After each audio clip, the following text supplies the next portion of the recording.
Start. ठीक है।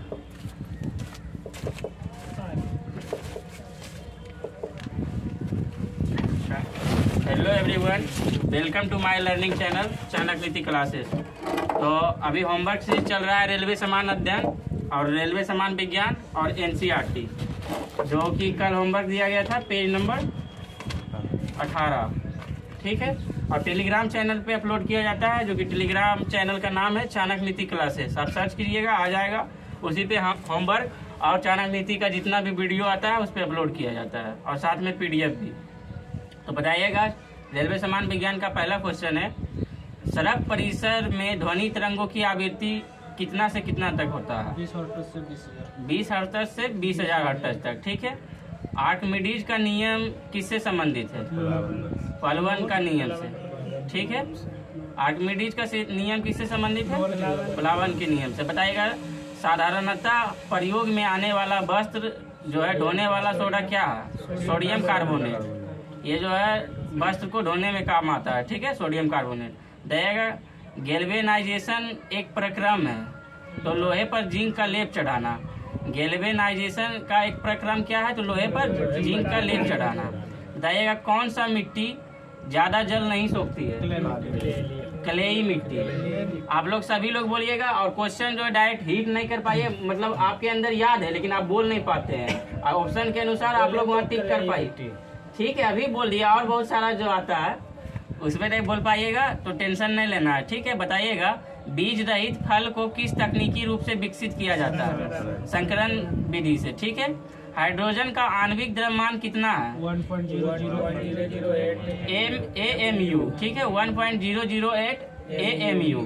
बताइएगा, इलेक्ट्रॉनिक ओरिएंटेशन द्वारा सूचना जोड़कर प्रयोग कहाँ से असमान होता है? तो HTML से। ठीक है।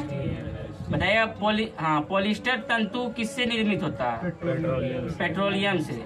बताइएगा, कौन सा एसिड का प्रयोग समान रूप से बैटरियों में किया जाता है? Sulphuric acid. ठीक है, ये समान रूप से जो है बैटरियों में प्रयोग किया जाता है, सल्फ्यूरिक एसिड। बताइएगा, 2000 डेसिबल ध्वनि से अधिक ध्वनि तरंग क्या कहलाती है? अल्ट्रासोनिक। बताइएगा, कैलोरी का मापक क्या है? उष्मा की मात्रा। ठीक है, कैलोरी की माप है उष्मा की मात्रा। बताइएगा, पानी का विशिष्ट गुरुत्व होता है 1 ग्राम प्रति ml, 1 ग्राम प्रति ml। ठीक है। बताइएगा, प्रकाश विद्युतीय प्रभाव को किसने खोजा था?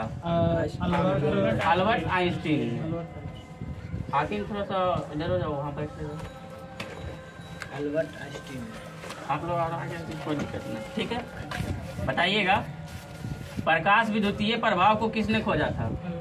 अल्बर्ट आइंस्टीन ने। बताइए, वातानुकूलित प्लांट की क्षमता किसमें जो है दी जाती है? मतलब किस में ली जाती है? टन में ली जाती है। टन में दी जाती है। ठीक है। बताइए, ट्रांसफार्मर की क्षमता व्यक्त की जाती है किसमें? किलोवाट में। ध्वनि की तीक्ष्णता निर्भर करता है किस पर? आवृत्ति पर। ठीक है। ध्वनि तीव्रता की डेसिबल में वह अधिकतम सीमा जिससे ऊपर व्यक्ति नहीं सुन सकता। 20,000। वो तो वो क्या, वो परिस्पर ध्वनि तरंगों की आवृत्ति है।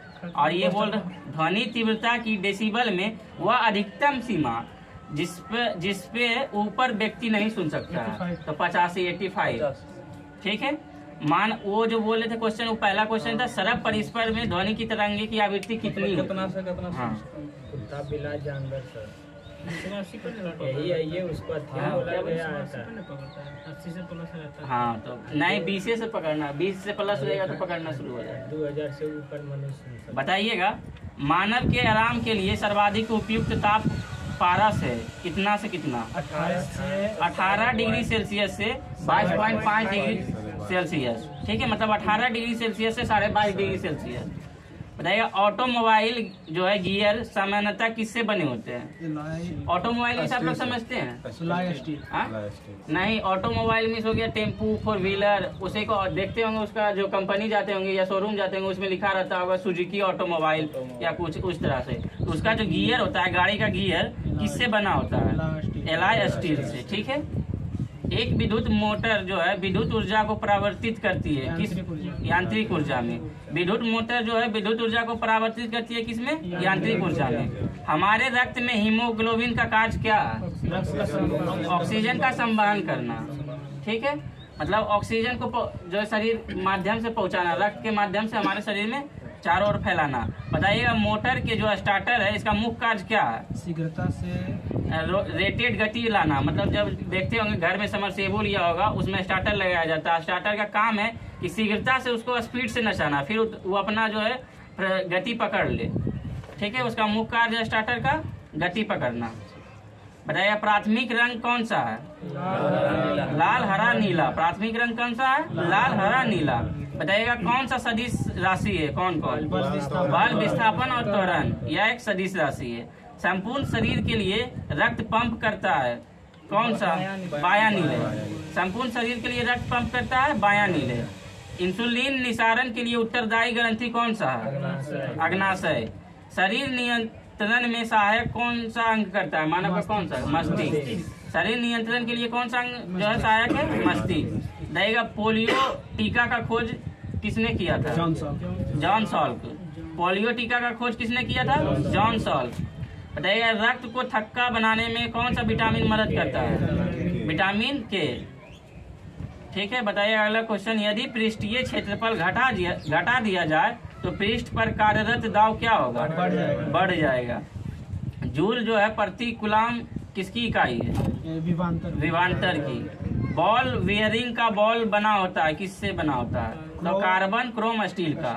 बॉल बेयरिंग का बॉल किससे बना होता है? कार्बन क्रोम स्टील का। बताइएगा इस्पात की कठोरता मुख्यतः किस पर निर्भर करती है?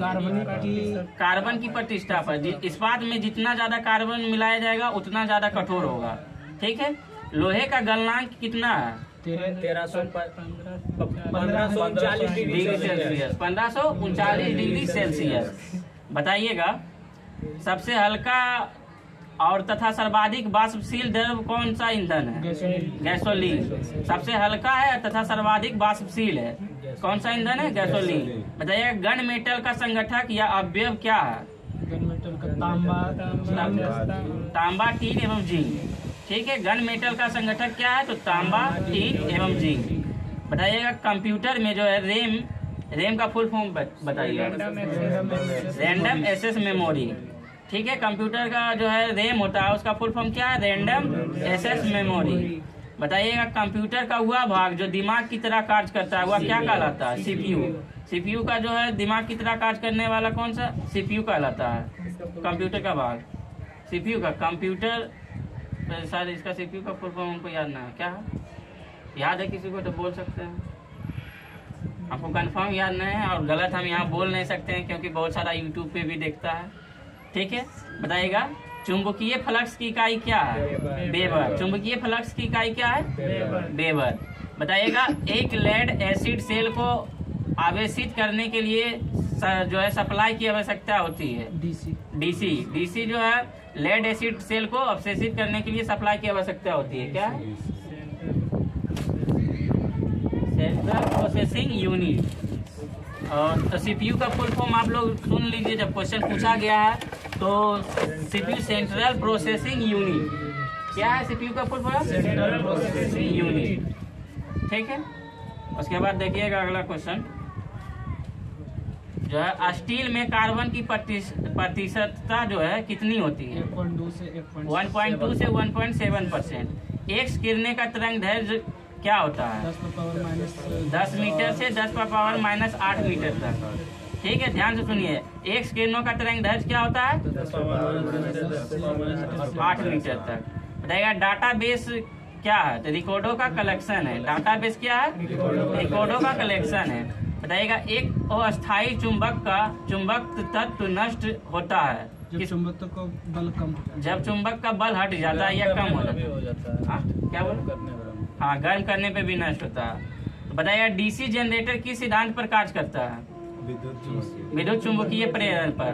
बताइएगा शीतलक क्यों प्रयोग किया जाता है? उपकरणों को ठंडा या मशीन को ठंडा, जैसे बड़े बड़े मशीन ट्रैक्टर हो गया, जनरेटर हो गया, उसको ठंडा करने के लिए शीतलक का प्रयोग किया जाता है। या बाइक में भी अब जो है इसका जो मशीन भी गाड़ी वाहन है सब में बहुत सारा जो भी भारी मशीन जो हीट होता है गर्मी में उसे जो है ठंडा करने के लिए शीतलक का प्रयोग किया जाता है। अब लगभग मशीन में ये जो आ रहा है, ठीक है। बताइएगा कुलाम, 1 कुलाम बराबर कितना होता है? 1.6 गुने 10⁻19 इलेक्ट्रॉन। ठीक है, 1 कुलाम बराबर कितना होता है?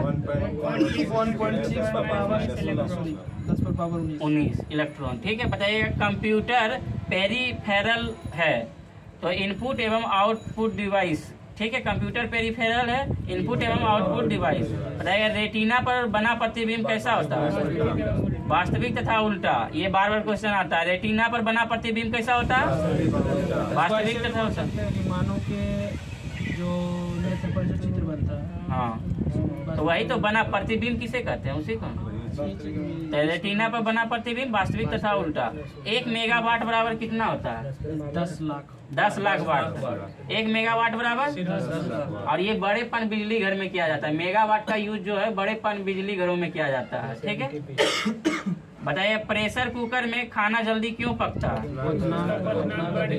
ठीक है, बढ़ा हुआ प्रेशर के कारण उबलन बिंदु का क्वथनांक बढ़ा देता है। बताइएगा फलों के रस के परीक्षण के लिए किस रसायन का उपयोग किया जाता है? Sodium benzoate. प्रेशर कुकर में जो है खाना जल्दी क्यों पकता है? अब तक लगता है 10 बार रिपीट हो गया होगा। पेज नंबर 1 से लेकर 18 तक में ये क्वेश्चन 10 बार रिपीट हो गया होगा। ठीक है, बताइएगा अल्टीमीटर से क्या नापते हैं? या सीधा आप लोग याद रखिए, ऊंचाई मापने के लिए किस यंत्र का प्रयोग करते हैं? ये भी रिवाइज किया हुआ क्वेश्चन है, पीछे आया था। बताइएगा क्यूरी किसकी इकाई है? रेडियो सक्रियता की। क्यूरी किसकी इकाई है? रेडियो सक्रियता की। उसके बाद बोलिएगा अगला क्वेश्चन, एक कम्पैक्ट, जैसे पहले बताइए सीडी का फुल फॉर्म क्या होता है? सीडी का कम्पैक्ट डिस्क। सीडी का फुल फॉर्म क्या होता है? Compact disc. और ये जो है सीडी किस प्रकार की डाटा भंडारित पद्धति होती है? प्रकाशिक। इसे प्रकाशिक को इंग्लिश में ऑप्टिकल भी कहते हैं। बताइएगा जो है WW का आविष्कारक कौन है? कोई भी सर्च करते होंगे, जैसे गूगल पे सर्च करते होंगे तो पहले www.youtube.com इस तरह लगाते हैं। उसी तरह बताइएगा जो WW का जो है आविष्कारक कौन है? WW जो है उसका आविष्कार कौन किया? तो बर्नस-ली, टीम बर्नस-ली ने। और WW का फुल फॉर्म क्या होता है? World wide web. ठीक है, इसको ध्यान रखिएगा। और इसका जो आविष्कारक कौन है? तो टीम बर्नस-ली। बताइएगा आईटी का विस्तृत रूप क्या है? मतलब आईटी का फुल फॉर्म क्या होता है? Information technology. बताइएगा पानी की बूंदों को गोल होने का कारण क्या है? पृष्ठ तनाव। बताइएगा एथलीट को जल्दी ज्यादा जो है ऊर्जा प्राप्त करने के लिए क्या दिया जाता है? कार्बोहाइड्रेट दिया जाता है। जैसे ग्लूकोज में ज्यादा कार्बोहाइड्रेट पाया जाता है, इसलिए उसे तत्काल धावक को जो है ऊर्जा प्राप्त करने के लिए दिया जाता है। ठीक है, एनसीईआरटी पूछ देते हैं क्वेश्चन। जो आप लोग बोल रहे थे ये याद नहीं होता है, देखिए किस तरह से याद हो जाएगा। अभी ये बोले थे ना कि याद नहीं होता है, देखिए अभी किस तरह से याद हो जाएगा। बताइएगा जो है हड़प्पा काल का जितने भी प्रमुख स्थल थे और इसके खुदाई किसने किए और कब किए थे, और ये किस नदी के किनारे है, और यहाँ से क्या साक्ष्य प्राप्त हुआ है, सब चीज इसमें है। और ये इम्पोर्टेंट है, हड़प्पा सभ्यता का निचोड़ इसी को माना जाता है। तो बताइएगा हड़प्पा सभ्यता वर्तमान समय में कहाँ स्थित है? नहीं, हड़प्पा सभ्यता वर्तमान समय में किस देश में स्थित है? पाकिस्तान में। पाकिस्तान में स्थित है और मोंटगोमरी जिला। ठीक है, मोंटगोमरी जिला, हाँ मोंटगोमरी जिला। तो हड़प्पा सभ्यता का जो है अभी पाकिस्तान में स्थित है और मोंटगोमरी जिला में। तो आप लोग बताइएगा हड़प्पा सभ्यता कहाँ स्थित है? पाकिस्तान में। किस जिला में? मोंटगोमरी जिला। हड़प्पा सभ्यता का खोज कब हुआ? 1921 में। किसने किया था? दयाराम साहनी। बस यही 4 क्वेश्चन आप लोग को अभी याद रखना। हड़प्पा सभ्यता का खोज किसने किया? दयाराम साहनी। और कब किया? 1921 में। और ये वर्तमान समय में कहाँ स्थित है? पाकिस्तान के मोंटगोमरी जिला में। जो है एसआईडी में जिला पूछ देता है, इसलिए इसको याद रखना है। बताइएगा और ये हड़प्पा सभ्यता जो है किस नदी के किनारे? रावी नदी के। तो ये 4 क्वेश्चन तो आप लोग को याद ही था, सिर्फ रिवाइज करना था। अब बताइएगा यहाँ से जो प्राप्त साक्ष्य के रूप में मिला है, तो हड़प्पा सभ्यता, हड़प्पा से अन्न भंडार का साक्ष्य मिला है, कांसे की मूर्ति मिला है, नहीं कांसे की मूर्ति, ठीक है, और मछुआरे का चित्र और शंख का बैल और कांस्य दर्पण। ठीक है, तो इसमें 2 चीज याद रखना है, कांसे की मूर्ति और अन्न भंडार और जो है मछुआरे का चित्र। ठीक है, नहीं अन्नागार जो है पाए गए मोहनजोदड़ो से। यहाँ से बोल रहे अन्न भंडार। अन्नागार एक तो जो है जैसे गोल घर अभी है उसी तरह से अन्न जो है अन्नागार था। और अन्न भंडार जो हम अपने घर में भी रख सकते हैं। और जो अन्नागार का मतलब वो पूरा सरकारी क्षेत्र, मतलब उसका जो वही स्टोव। हाँ समझा। इसलिए तो अन्न भंडार की साक्ष्य जो है हड़प्पा से मिला। बताइएगा मोहनजोदड़ो का खोज किसने किया? नहीं, राखल दास बनर्जी। और हड़प्पा का जो है दयाराम साहनी। ठीक है, तो मोहनजोदड़ो का खोज किसने किए थे? राखल दास बनर्जी। और कब? 1922 में। और ये किस नदी के किनारे? सिंधु नदी किनारे। हड़प्पा रावी नदी के किनारे और मोहनजोदड़ो सिंधु नदी के किनारे। हड़प्पा 1921 में खोज और ये जो है 1922 में खोज। उसका दयाराम साहनी खोज किया था, इसको राखल दास बनर्जी किया था। वो भी पाकिस्तान में था और ये भी पाकिस्तान में, लेकिन वो पाकिस्तान हड़प्पा जो है मोंटगामरी जिला में था और मोहनजोदड़ो लड़काना जिला में था। दोनों पाकिस्तान में स्थित है, पाकिस्तान के लड़काना जिला में स्थित है। ठीक है, बताइएगा यहाँ से जो साक्ष्य के रूप में क्या क्या प्राप्त हुए? तो विशाला स्नानागार और पुरोहित का आवास, मतलब पुराने लोगों का आवास, और महाविद्यालय जो है 16 मकानों का बैरक था। यहाँ से कांस निर्मित नग्न महिला मूर्ति मिला है, जब कांसे की जो है नर्तकी, और ये नग्न था। ठीक है, और चमकते हुए बंदर का चित्र मिला। वहाँ जो है शंख का बैल मिला था हड़प्पा सभ्यता में, और यहाँ चमकते हुए बंदर का चित्र मिला। और एक ये इम्पोर्टेंट याद रखना है, एक श्रृंगी पशुओं वाले मुद्राएं प्राप्त हुआ है। एक श्रृंगी पशुओं वाले मुद्रा, उसे ही एक सिंह बोलते होंगे। हाँ? ठीक है, तो एक श्रृंगी पशुओं वाले मुद्रा प्राप्त हुआ है। बताइएगा लोथल कहाँ स्थित है? गुजरात में। ठीक है, गुजरात के अहमदाबाद जिला जो है वहाँ स्थित है। लोथल का खोज जो है रंगानाथ राव किया था। लोथल का खोज किसने किया था? रंगनाथ राव। ठीक है, और इसकी खोज 1955 में एवं 1962, 2 बार जो इसकी खुदाई हुआ था, 55 और 62। और ये किस नदी के किनारे है? भोगवा नदी। लोथल जो है किस नदी के किनारे? भोगवा नदी के किनारे। मोहनजोदड़ो किस नदी के किनारे? सिंधु नदी के किनारे। हड़प्पा किस नदी के किनारे? रावी नदी के किनारे। बताइएगा हड़प्पा की खोज कब हुई? 1921। मोहनजोदड़ो की खोज कब हुई? 1922। और लोथल की खोज कब हुई? 1955 और 62। यहाँ का जो प्रमुख साक्ष्य है देखिएगा, गोदीबारा का साक्ष्य कहाँ से प्राप्त हुआ? लोथल से। बताइएगा अग्नि वेदिका का साक्ष्य कहाँ से प्राप्त हुआ? लोथल से। और हाथी का दांत? लोथल से। और बताइएगा यहाँ से चालाक लोमड़ी का चिन्ह भी प्राप्त हुआ है। ठीक है, भागते हुए। और 3 युग्मित समाधियां भी प्राप्त हुआ है। बताइएगा चनहुदरो। ठीक है, चनहुदरो कहाँ स्थित है? तो पाकिस्तान में। ठीक है, सिंध के पाकिस्तान में स्थित है। इसकी खोज कब हुई? 1931 में। 1931 में। और यह किस नदी के किनारे है? सिंधु नदी के किनारे। और चनहुदरो से ये क्वेश्चन पूछा जाता है, मनके बनाने वाला कारखाना कहाँ से प्राप्त हुआ? चनहुदरो से ये क्वेश्चन पूछा। और देखिए यहाँ पे जो बोल रहे हैं ना कि बिल्ली का पीछा करते हुए कुत्ता का साक्ष्य कहाँ से मिला? तो चनहुदरो से ही मिला। ठीक है, हाँ, इसका जो है एनजी मजमूदार, गोपाल मजमूदार इसको बोल सकते हैं। और मनके का कारखाना जो है यहीं से प्राप्त हुआ था। और बिल्ली का पीछा करते हुए कुत्ता का साक्ष्य। बताइए लिपस्टिक का साक्ष्य, जितना लेडीज का सामान है ना, हाँ, श्रृंगार का सामान। खाली एक ऐसे मिला था, शीशा नहीं, ये चूड़ी सब तो है मिला। लेडीज का जितना सामान है सब वो है मिला। पता नहीं कौन तो था, लिपस्टिक, चूड़ी, मिला था। हम फाउंडेशन में पढ़ा दिए इसको चनहुदरो के बहुत। खान सर से पढ़े तो यही PDF हम लिखा ले। हाँ, तो हम भी फाउंडेशन में जब पढ़ाए थे हिस्ट्री का फाउंडेशन में, तो लिपस्टिक यानी जितना भी श्रृंगार का साक्ष्य प्राप्त हुआ है सब चनहुदरो से। ठीक है, बताइए कालीबंगा का खोज किसने किया? कालीबंगा का अर्थ है, हम पूछ रहे हैं यहाँ खोज किसने किया? कालीबंगा ये है अमलानंद घोष। ठीक है, और कालीबंगा किस राज्य में स्थित है? राजस्थान।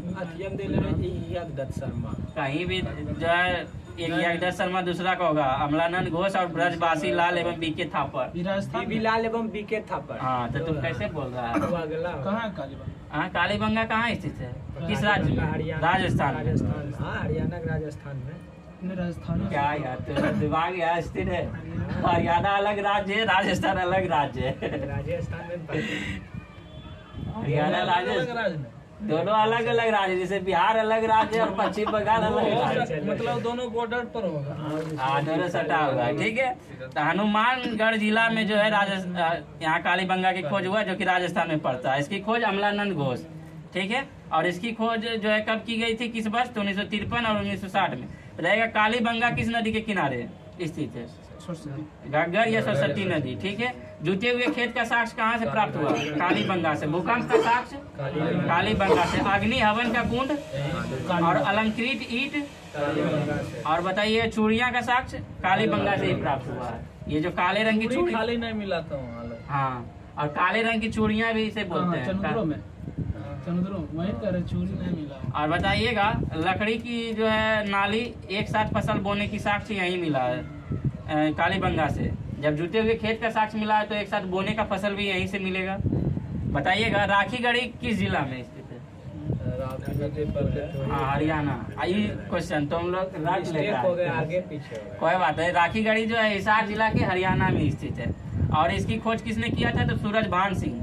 कब? तो 1969 ईस्वी में। और राखीगढ़ी भी घग्गर नदी के किनारे स्थित है। कालीबंगा भी घग्गर नदी के किनारे और राखीगढ़ी भी घग्गर नदी के किनारे। कालीबंगा राजस्थान में और ये जो है राखीगढ़ी हरियाणा में। यहाँ से जो है राखीगढ़ी से साक्ष्य मिला है हड़प्पा लिपि युक्त मुद्रा। ठीक है, अब बताइए कोट दीजी, ये जो है इम्पोर्टेंट है। कोट दीजी जो है कहाँ स्थित है? तो खैरपुर पाकिस्तान में। ठीक है, इसकी जो खुदाई हुआ 1935 में और कोट दीजी जो है सिंधु नदी के किनारे स्थित है।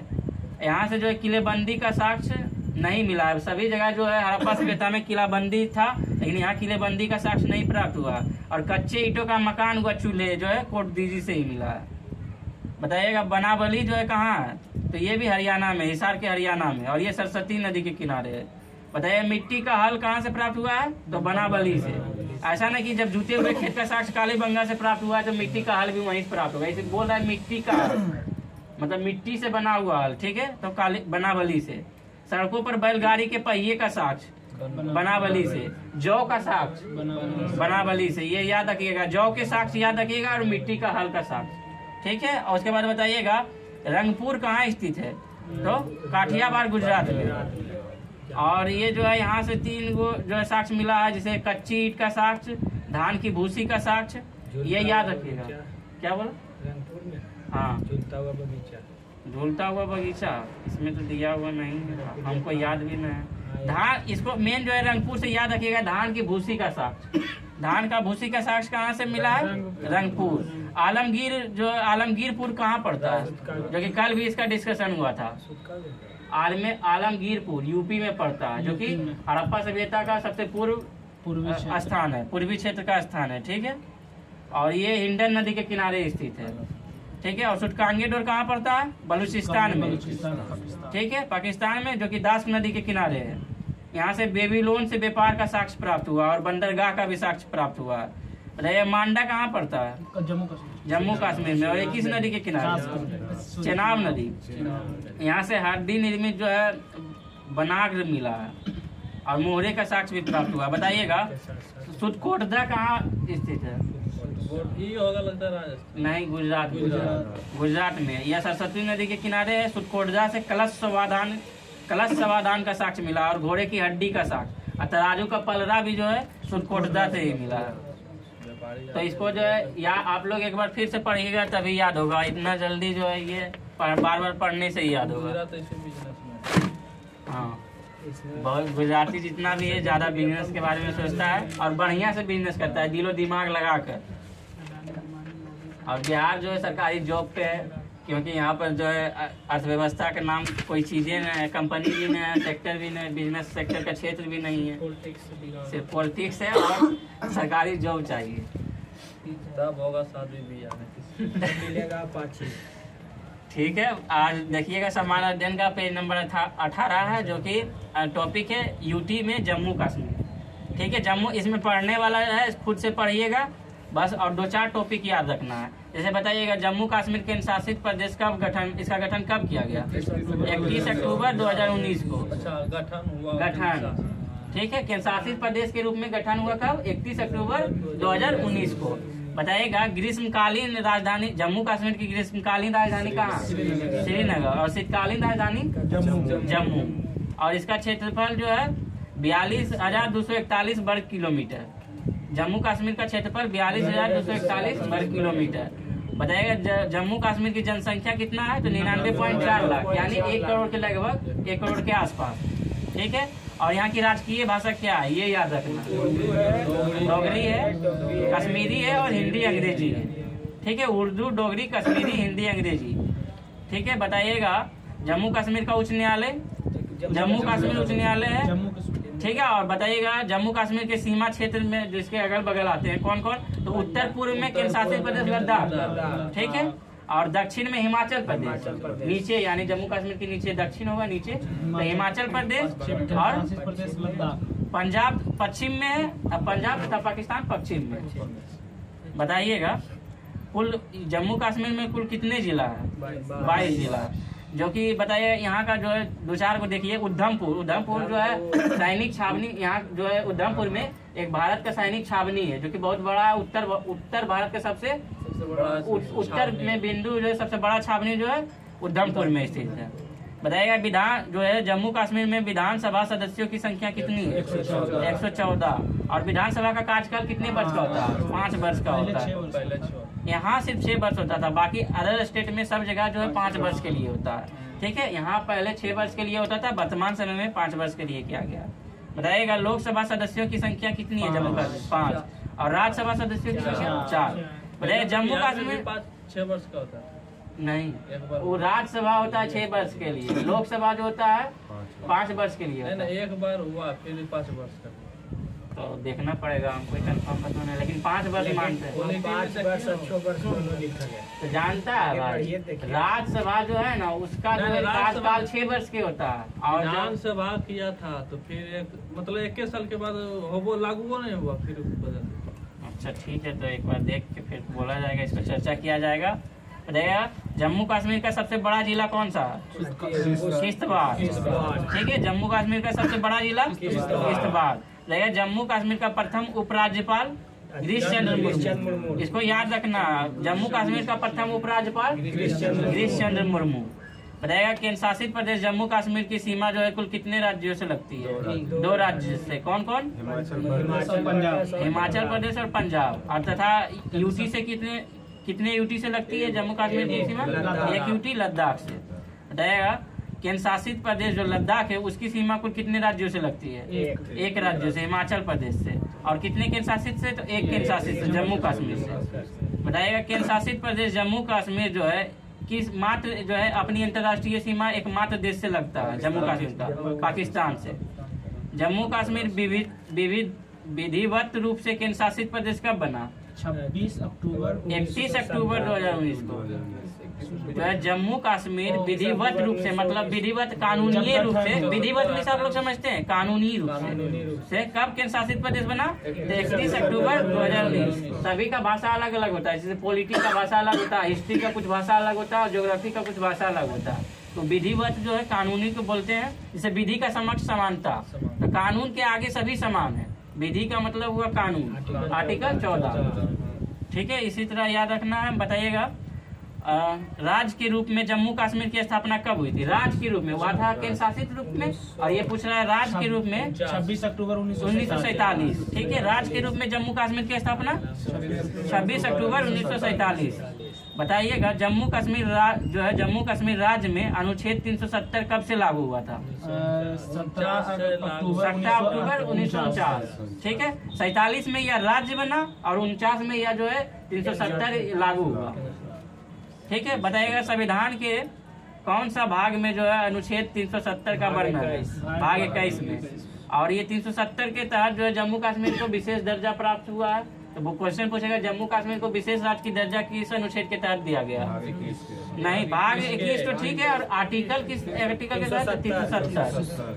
ठीक है, अगला क्वेश्चन देखिएगा जम्मू कश्मीर जो है जम्मू कश्मीर का विशेष राज्य का दर्जा कब समाप्त कर दिया गया? 5 अगस्त 2019। 5 अगस्त 2019। वर्तमान में विशेष राज्य की दर्जा कुल कितने राज्यों को प्राप्त है? 10 राज्यों को। बताइएगा जम्मू कश्मीर में अनुच्छेद 370 तो हटाया गया, लेकिन अनुच्छेद 370 खंड 1 नहीं हटाया गया। खंड 1 अनुच्छेद 370 का खंड 1 जो है नहीं हटाया गया। रहेगा जम्मू कश्मीर में धारा जो है कौन सी धारा के धारा 35 से कब लागू किया गया था जम्मू कश्मीर? 14 मई 1954 को। ठीक है, जम्मू कश्मीर का संविधान कब लागू हुआ? 26 जनवरी 1957। अब देखिएगा दादर नगर जो हवेली है और दमन द्वीप दोनों को अभी वर्तमान समय में मिला दिया गया। क्या बोला? एक हो गया। हाँ, दोनों मिला दिया गया। उसके बाद देखिएगा और इसकी स्थापना जो है कब हुआ, ये प्रभावी रूप से कब हो गया, दोनों दादर नगर हवेली और दमन दीव 26 जनवरी 2020। 26 जनवरी 2020 को जो है दोनों को मिला दिया गया।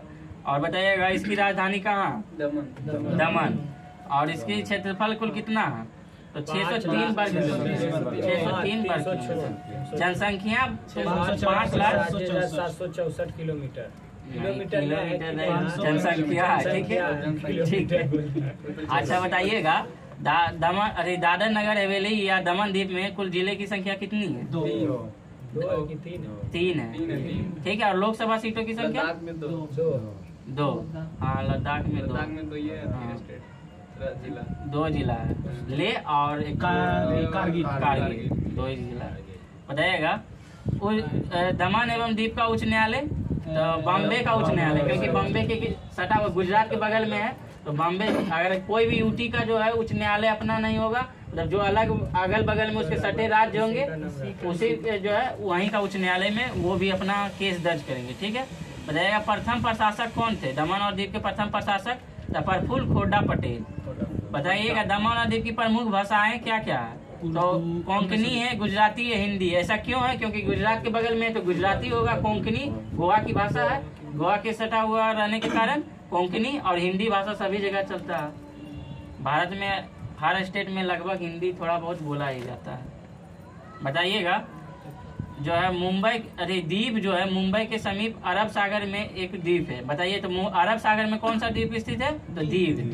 जबकि दमन जो है गुजरात राज्य के बलसाड़ जिला के नजदीक है। तो दमन कहाँ स्थित है? तो गुजरात राज्य के बलसाड़ जिला के नजदीक है। बताइएगा नगर जो है दादर नगर हवेली किन 2 राज्यों के बीच स्थित है? गुजरात एवं महाराष्ट्र के बीच। बताइएगा दादर जो है चारों तरफ से कौन राज्य से घिरा है? गुजरात राज्य से घिरा है।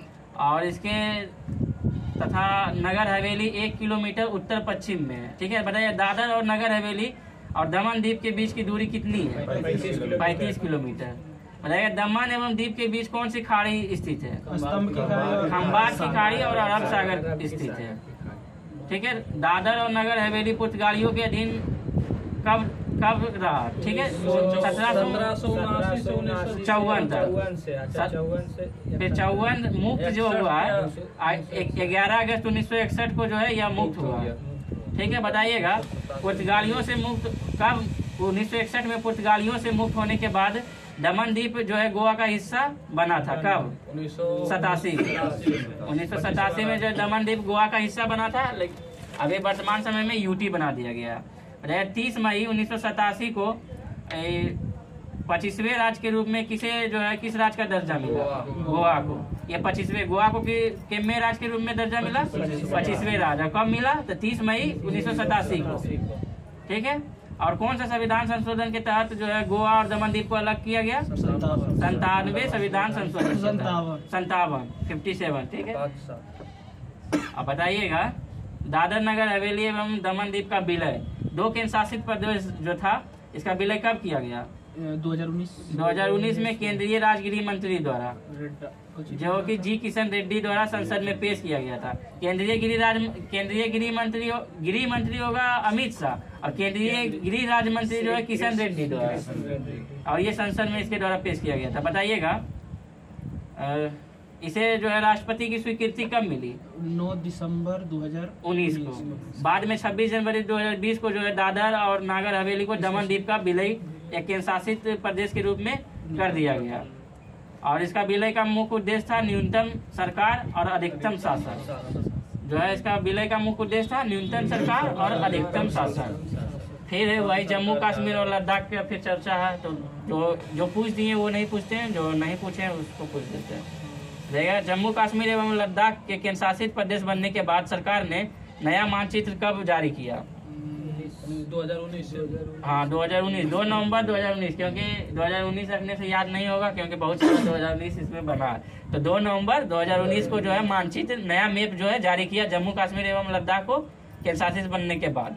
बताइएगा नए मानचित्र में पाक अधिकृत कश्मीर जो है जिसे पोक कहते हैं और ये लद्दाख में पोक के 2 जिले मीरपुर तथा मुजफ्फराबाद को जम्मू कश्मीर में शामिल किया गया। नया मानचित्र था जो कि पाक अधिकृत क्षेत्र में आता है मीरपुर तथा मुजफ्फराबाद, ये जो है भारत के नक्शा में शामिल किए।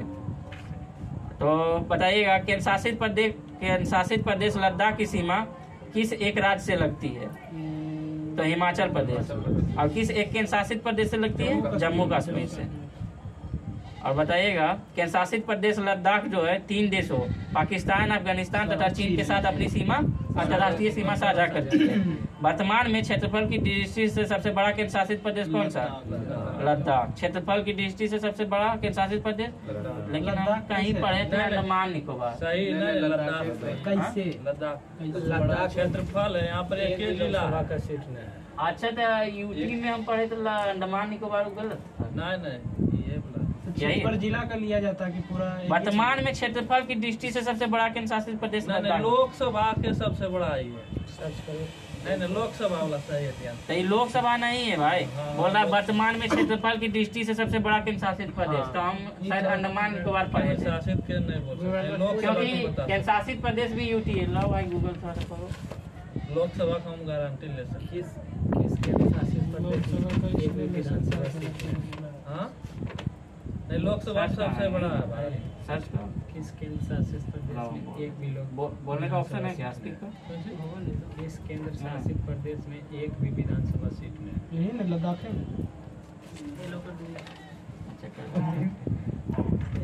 और वर्तमान बोल रहा है भाई, उसी में तो है लिखा है ना।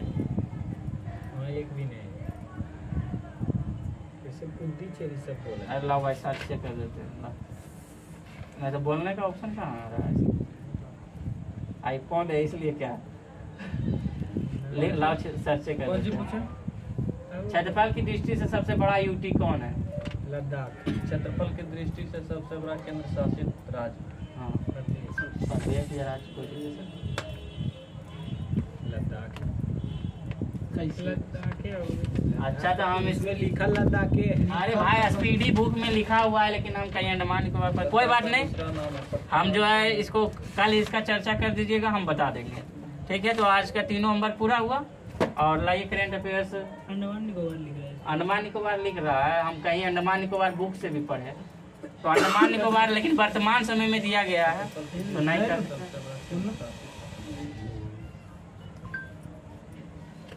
हिंदी में आता है।